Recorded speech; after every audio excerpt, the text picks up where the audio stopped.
Hey guys, let's try to check the sound so we can be sure that everything's okay.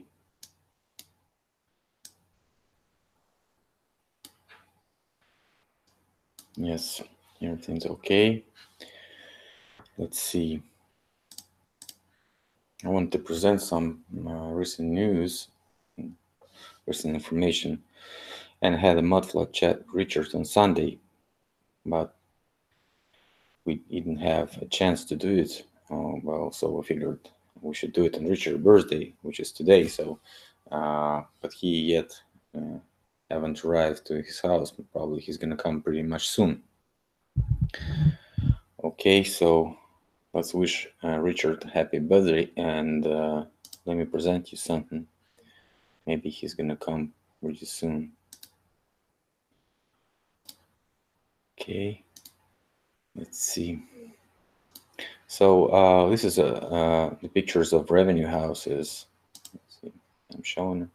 Yes, the pictures of revenue houses.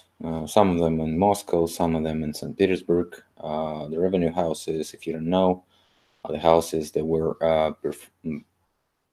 projected and built for gaining the revenue, obviously. So this revenue was supposed to come from rent and probably shops. And what I found that there's one revenue house in Moscow that has famous undergrounds or so-called basements, wine basements, wine basements. And this guy that was this my first part of Mudflood documentary was about the Golitsyn guy. So this is the same guy, and so I found this pictures of his um, empty wine basements of this Duke Golitsyn. So they look like this right now. We can see some red bricks here, and so as you can see, there's a concrete ceiling and concrete columns here right now. But it was reconstructed in 1985, just before the socialism was done, and not the socialism, but USSR was done. So before the fall of USSR, they even have some wine equipment here for wineries still there, but it was reconstructed, as I said, but they wanted to do it as a wine basement also. But then we had a law that was against alcohol. It was in 1988, 89, something like this. So it was like a baby boom at that time because nobody was drinking, everybody was making babies, and we had a great baby boom at this time. So if not that baby boom, probably Russia would be done right now, or it would be consistent of different, much more different nationalities than we know right now. But anyways, this is how it looks, and it was reconstructed. What I found that some of those pictures have interesting look. Like, here we go. As you can see, something like maybe it was a window here, so it could be a wall. I don't know. It looks like it at the side. Could be a wall of the previous house that was buried, and he was just using these buried walls to make a huge basement for his winery, because it's bigger than the house, in fact. Also, we have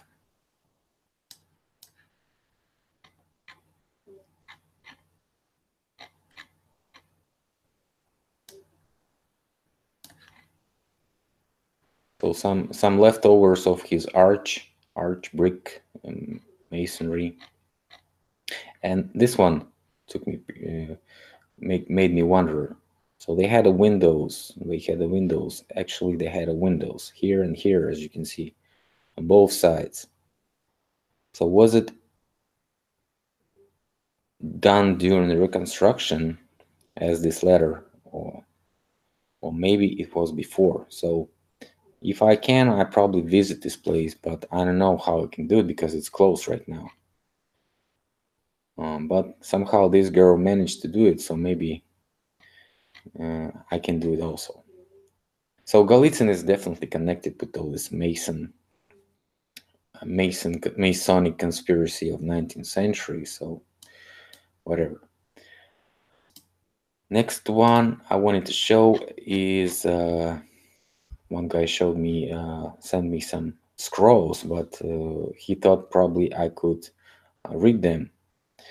But I can't because I'm not Jewish and they are written in ancient Hebrew, as he says.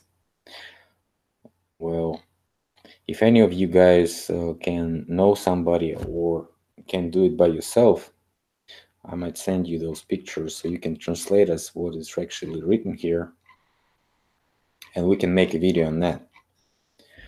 Okay. Also, we had this History Busters or Globe Busters chat on Tartaria, Mudfloods, Reset, and the theft of your mind. So it's like it was on Globebusters on 3rd of February. And they turned off the like and dislike meter here, as you can see. So I don't know why did they do it, but people say there's a bunch of people during the broadcast. So it's like 3 hours. I don't know if all of those 3 hours were about the mudflood. I'll probably take a look at it sometime, or maybe watch it on the Martin's channel because Martin has probably a shorter version. I don't know. Well, if you haven't watched it, you might as well do it. So very good video, as people say. And if you're a newbie in the mudfloods and Martin and who was it? Also UAP. I don't know. I never met him personally, but maybe he is really a good researcher. So they showing some evidence here, some pictures, probably on the topic of what Martin shows. So if you follow Martin, you probably seen him. Well, this is for this topic. Now also we had Justin Pavlak, the new channel, new video, also very long one. It's like 1.5 hours about the mudflood Tartaria. Also pretty good one. So subscribe to Justin Pavlak. Richard, are you here? No, he's still ain't here. Well, also what I wanted to say is that I'm almost done with my Kremlin video, which was gonna be was meant to be the third part, and I got all this footage, and I might show you. Even just let me take a look if I can find you. Let's see.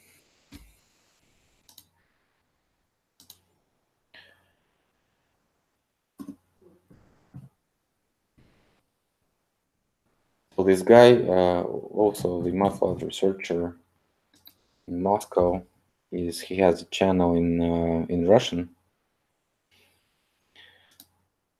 and he managed to get inside the Kremlin.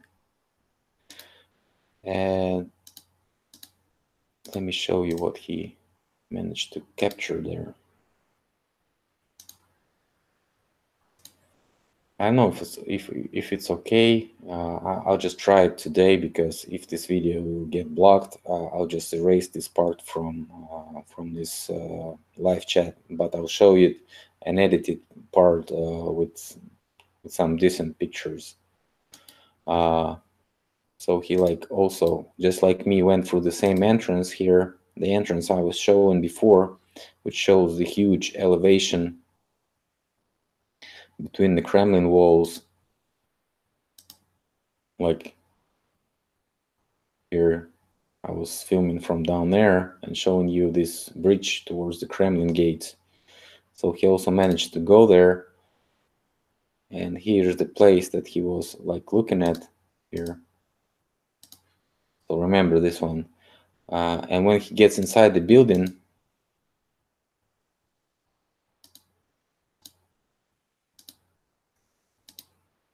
he gets inside the building, he is like filming in a window and showing you so where he was. So he was like here. So it was the place I've been showing you. So it's like if you walk through the gates, you look to the right and you see this here. So he's like here, somewhere here. And here's this Kremlin palace. It's visible from the embankment. It has this fancy gates here.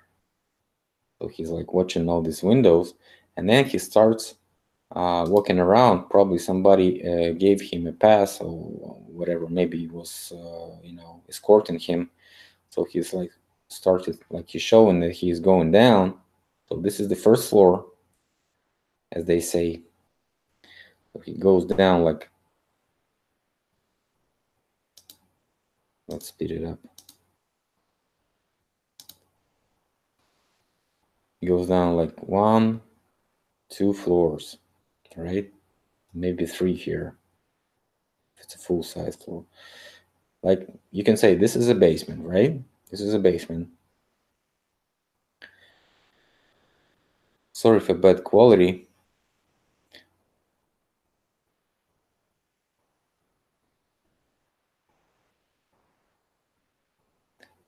And he manages to open. This guy was, probably escorting him. He shows he came from here, and he's like opening a door and goes further, like 1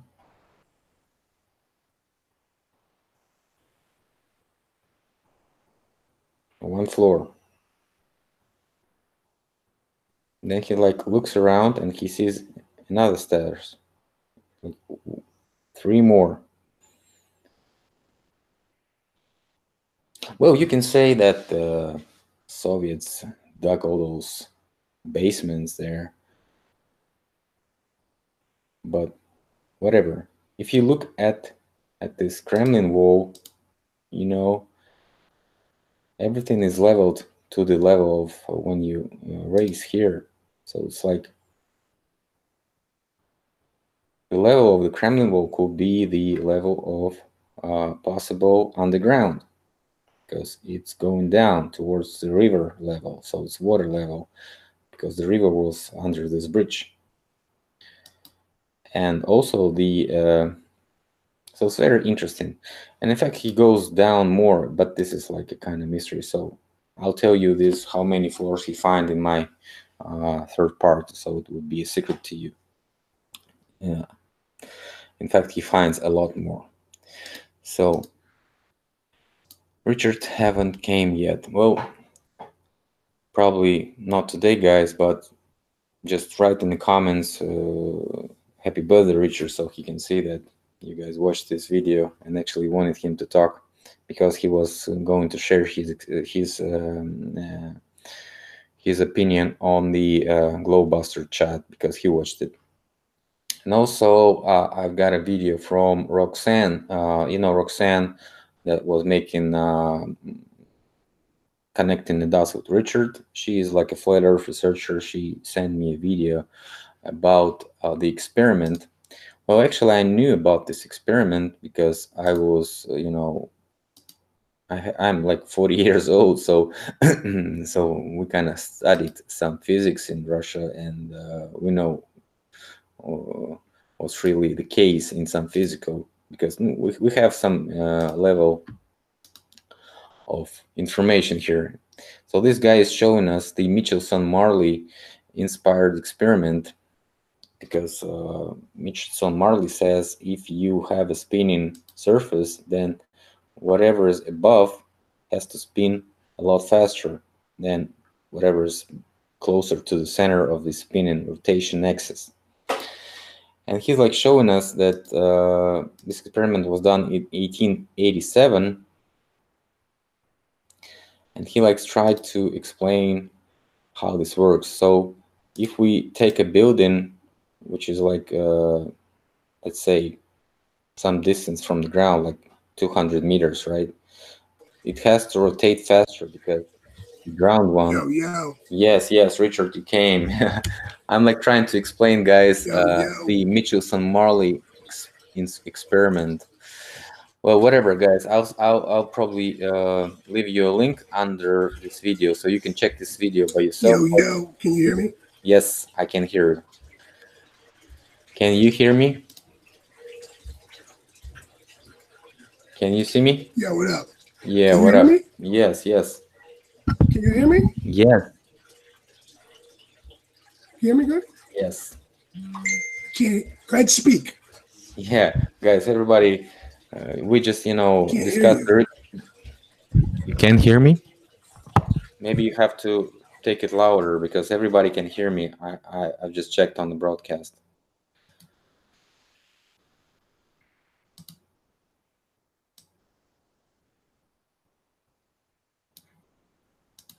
Yes, I have a sound. I checked it. So, like, this experiment shows us, guys, that we have to do it because it's very easy experiment. If you go on any elevation, you can perform this experiment. And I told Richard about it, and probably he's gonna watch this video also. After all, I think he has some technical problems. Well, that's probably it for today. I think we're gonna talk with him personally and record a new video about the Star Force. You're gonna watch it. Richard, you came back? Can you hear me? Richard? No? Oh, yes. Can you hear me? Well, something's wrong. I don't know. Well, see you later, guys. Anyway, thanks a lot for joining today.